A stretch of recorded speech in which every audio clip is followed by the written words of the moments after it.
ये video class 10th वाले बच्चों के लिए है जो इस बार मैट्रिक्स का एग्ज़ाम देने वाले हैं। अब देखिएगा, आप लोगों को chapter by chapter video upload कर दिया जाएगा, क्लास 10th वाले स्टूडेंट्स को भी।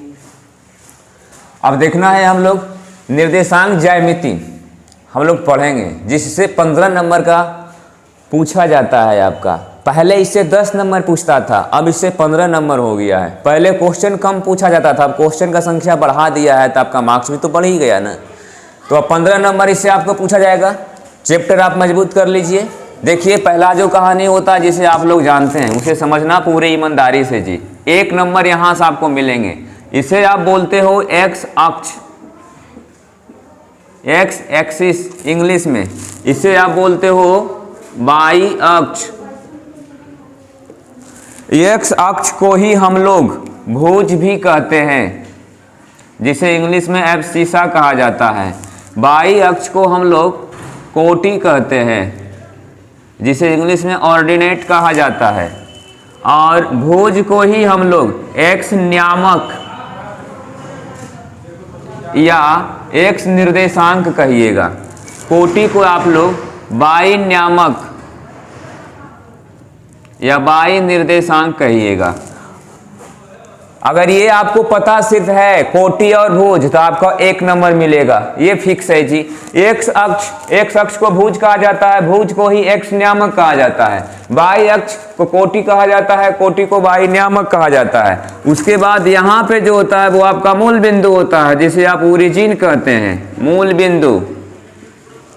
मूल बिंदु आपका होता है। मूल बिंदु का निर्देशांक 0 0 होता है। ये आपका पूछ लिया जाता है कि मूल बिंदु का निर्देशांक क्या होता है, तो आप बताना उसको कि 0 0 होता है। आप देखिएगा, इसे कौन चतुर्थांश में कौन क्या होता है। इसे आप x बोलते हैं, इसे आप वाई एक्सिस बोलते हैं, इसे आप x डैश बोलते हैं, इसे आप वाई डैश बोलते हो। अब देखो, ये लाइन में हमारा पॉजिटिव इस साइड होता है, निगेटिव इस साइड होता है। इस लाइन में हमारा पॉजिटिव ऊपर होता है और नेगेटिव हमारा नीचे होता है। इसे याद करने की कोई ज़रूरत ही नहीं है, समझना यहाँ ईमानदारी से। फर्स्ट कोऑर्डिनेट किससे घिरा हुआ है? प्लस प्लस से, तो यहाँ पर लिखिएगा प्लस प्लस। इसको फर्स्ट चतुर्थांश कहा जाता है, इसको दूसरा चतुर्थांश, ये हमारा तीसरा चतुर्थांश है, ये हमारा चौथा चतुर्थांश हो गया है। पहला चतुर्थांश किससे घिरा हुआ है? तो प्लस प्लस से। देख लो, ये एक्स भी प्लस है, वाई भी प्लस है। पहले एक्स लिखना है फिर वाई लिखना है। उसके बाद ये जो घिरा हुआ है दूसरा चतुर्थांश, वो एक्स और वाई से घिरा हुआ है, लेकिन एक्स निगेटिव है तो पहले माइनस देना है, फिर आपको प्लस देना है। फिर हमारा है तीसरा चतुर्थांश में एक्स माइनस में है, वाई भी माइनस में है। चौथा चतुर्थांश में जो है ये माइनस है, वो प्लस है, तो लेकिन पहले आपको प्लस वाले को लिखना है। तो पहले आपको सॉरी एक्स वाले को पहले आपको लिखना है, तो एक्स वाले प्लस में है, फिर वाई वाले को लिखना है माइनस में है। अगर ये आप जानते हो तो आपको 1 नंबर पूछा जाता है। जैसे कि आपसे क्वेश्चन वो दे देता है 2, -3, बोलेगा ये कौन सा चतुर्थांश में है। तो देखिएगा, ये x जो हमारा है वो पॉजिटिव है, y जो है वो निगेटिव है। पॉजिटिव निगेटिव फोर्थ में, तो यहाँ पर आप लिख दीजिएगा कि फोर्थ चतुर्थांश में है। यहाँ पर पूछेगा -2, -3 कौन सा चतुर्थांश में है? x भी माइनस में, y भी माइनस में, तो x y दोनों माइनस में, तीसरा में होता है। तो यहाँ पर आप लिखिएगा कि हमारा तीसरा चतुर्थांश में है। अब यहाँ पे जो आपको पूछ देगा फिर 2 और 2, बोलिएगा कौन चतुर्थांश में है? तो दोनों प्लस में है। जब दोनों प्लस में है तो वो आपका फर्स्ट चतुर्थांश में हो गया है। अब कई बार कंफ्यूजन वो दे देता है, यहाँ पर आप नोट में भी इसे लिख सकते हो। जो हिंदी मीडियम वाले बच्चे हैं वो एक्स अक्ष पर वाई का नियामक 0 होता है। एक्स अक्ष पर वाई का नियामक 0 होता है। और उसके बाद वाई अक्ष पर x का नियामक 0 होता है। x का नियामक 0 होता है। अब यहाँ पे आपको दे देगा कि 2, 0 ये कहाँ पे है? जिसे आप बोलिएगा कि इसमें 0 कौन है?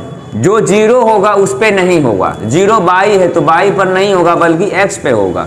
जो 0 के अलावा कुछ है वो उसी पर होता है। तो ये इसको बोलना आपको कि हमारा x अक्ष पर है। यहाँ पर लिखिएगा x अक्ष। फिर यहीं पर आता है दूरी सूत्र, डिस्टेंस फार्मूला।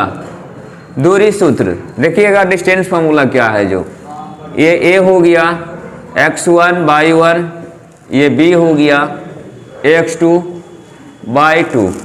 अब ये डिस्टेंस फॉर्मूला इसमें निकालना है तो ए बी लिखो, और दोनों को इसका पहला और उसका पहला यानी x के नियामक को आप घटा लीजिएगा, x का कोऑर्डिनेट को घटाओ, स्क्वायर करो, फिर y का कोऑर्डिनेट को घटा लो, इसको भी आप स्क्वायर कर दो। बहुत सारे लोग इसे ऐसे भी लिखते हैं, कोई दिक्कत नहीं है, आप इसको पहले लिखिए या बाद लिखिए। कई लोग इसे ऐसे लिखते हैं, ऐसे भी आप इसे लिख सकते हो। तो हो गया आपका दूरी सूत्र। हमसे ये भी पूछ लिया जाता है कि मध्य बिंदु से दूरी सूत्र क्या होगा, सॉरी मूल बिंदु से दूरी सूत्र आपका क्या होगा। मूल बिंदु से, तो मूल बिंदु से दूरी सूत्र आपका अंडर रूट x का स्क्वायर प्लस y का स्क्वायर होगा। अब एक क्वेश्चन भी इसमें देख ही लेते हैं हम लोग। देखिए यहाँ रहेगा 4 2, यहाँ आपको दे दिया है 2 4, बोलेगा ये दोनों के बीच में आप डिस्टेंस बताइए। सिंपल है बताना डिस्टेंस।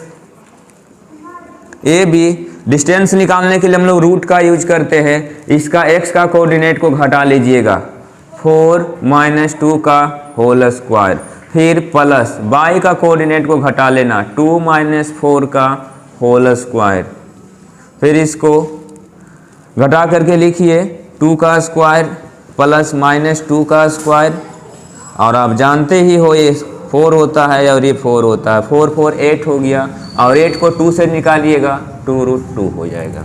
ये आपका क्वेश्चन है। अगर आपको पता है ये सारे कॉन्सेप्ट तो देखिएगा, एक नंबर आपको सिर्फ इससे है जी, एक नंबर ये चतुर्थांश से है जी, इतना क्लियर हो गया है। एक नंबर ऑब्जेक्टिव यहाँ से भी है और 2 नंबर भी पूछता है यहाँ से। अमूल बिंदु ये आपको पूछ सकता है, नहीं भी पूछ सकता है इसका फॉर्मूला, लेकिन डिस्टेंस का एगो रहेगा 2 नंबर में और 1 नंबर में, ये तय है। इसके बाद हम लोग आगे में कहानी करने जा रहे हैं। चलिए हम लोग अब विभाजन सूत्र को देखते हैं, बहुत ही इंपॉर्टेंट है, अभी बिहार बोर्ड में इस बार आएगा। ये तय है विभाजन सूत्र। विभाजन सूत्र कैसे पढ़ेंगे ये देखते हैं, इसे याद भी कैसे रखेंगे ये भी आप समझिएगा। विभाजन सूत्र को रटना बिल्कुल नहीं है जी, सिर्फ समझना है।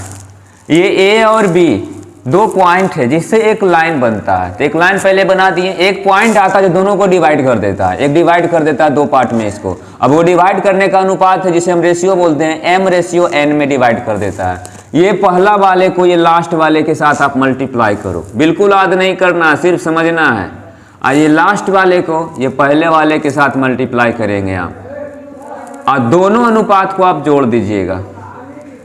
इसको भी बाई के साथ कीजिए, बाई 2, इसे अब बाई 1 के साथ कीजिए, और दोनों को आप जोड़ दीजिएगा। ये आपका हो गया इंटरनल डिवीजन, मतलब अंत विभाजन। अब हम लोग पढ़ेंगे एक्सटर्नल डिवीजन। एक्सटर्नल डिवीजन है कुछ नहीं, इसी को आप माइनस कर देना, वो एक्सटर्नल डिवीजन आपका हो जाएगा। जो है उसी में आप माइनस लगा देंगे।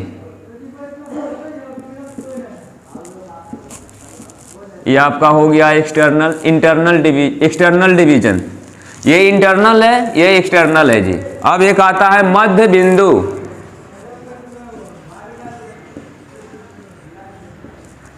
मध्य बिंदु का सिंपल सा है कि अगर यहाँ पे कोई आपको लाइन दे रखा है, यहाँ पॉइंट होगा x1 बाई 1, यहाँ पॉइंट होगा x2 बाई 2, और इसके बीच में कोई पॉइंट होगा जी।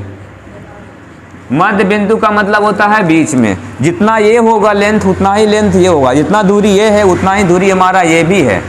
अब इसे समझिए, x बाई करना क्या है, इसका x कोऑर्डिनेट और इसका x कोऑर्डिनेट को जोड़ दीजिएगा, और 2 से आप डिवाइड कर दीजिएगा जोड़ करके। इसका y कोऑर्डिनेट उसका y कोऑर्डिनेट को जोड़ दीजिएगा, और 2 से आप डिवाइड कर दीजिएगा। और यही को फॉर्मूला पूछा था 2020 में, आपको इस बार यही फॉर्मूला पूछ दिया गया था। इस तरीका से इसे आप याद रखिएगा। अब देखिए विभाजन सूत्र में हमें 2 तरह से क्वेश्चन पूछ सकता है। पहला वो पॉइंट आपको दे देगा, रेशियो आपसे पूछेगा, दूसरा रेशियो दे देगा, पॉइंट आपसे पूछेगा। अब विभाजन सूत्र तो बहुत ईजी है, इसे कोई भी समझ सकते हैं। अब देखिए यहाँ पे एक आएगा त्रिभुज का क्षेत्रफल, त्रिभुज का क्षेत्रफल, इसे याद नहीं करना है, समझना है हमें। x1/1, x2/2, यहाँ x3/3। अब इस त्रिभुज का क्षेत्रफल निकालना है। एरिया ऑफ ट्रायंगल एबीसी, त्रिभुज का क्षेत्रफल कैसे आप निकालिएगा, समझना है। क्षेत्रफल निकालने के लिए पहले 1/2 आप यूज करेंगे। बहुत सारे लोग इसे मोड लगा दीजिएगा, आप भी मोड नहीं लगाइएगा, आप यहाँ पर ब्रैकेट से काम चलाइए, मोड नहीं लगाइएगा। x1, जो आप x1 उठाए कहीं से भी लिखिए, कोई दिक्कत नहीं है। ये x1 जो उठाए हैं उसे आप ढक दीजिए। उसके बाद ये बाई वाले कोऑर्डिनेट को आप घटा लीजिए, (2 - (3) प्लस यहाँ x1 लिखे हैं तो अब x2 लिखेंगे, और x2 वाले को ढक लीजिएगा और ये बाई वाले को आप घटा दीजिएगा जी। तो लिखिएगा (3 - (1). अब यहाँ x3 लिखे हैं, x2 लिखे हैं, अब तो x3 लिखिएगा, और x3 वाले को आप ढक दीजिएगा, इसका और इसका घटा दीजिएगा, (1 - (2). बस यही आपका क्षेत्रफल है, और यही क्वेश्चन पूछा भी जाएगा, इसी से आपको क्वेश्चन भी पूछा जाएगा। अब एक आता है केंद्रक, त्रिभुज का केंद्रक निकालने का एक फॉर्मूला देखना है। यहाँ पे जितना भी x का नियामक है सभी को जोड़ दो, x का कोऑर्डिनेट को 8 कर देंगे और 3 से डिवाइड कर देंगे, y के कोऑर्डिनेट को 8 कर देंगे और 3 से आप डिवाइड कर दीजिएगा। बस इतना ही आपका थ्योरी है। क्वेश्चन के लिए हम लोग नेक्स्ट वीडियो में चर्चा करेंगे।